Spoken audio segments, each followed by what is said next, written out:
Eu nunca ouvi falar de uma jovem que as pessoas não tinham que a balada. Caramba, eu conheço mais de meia dúzia de mulheres que se dedicam a vida descarnadas. Nem eu, com certeza. Nossa, isso deve dar muita importância nisso.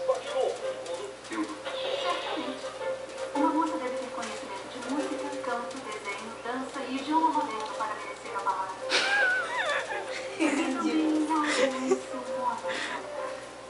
E deve aperfeiçoar sua mente através da leitura.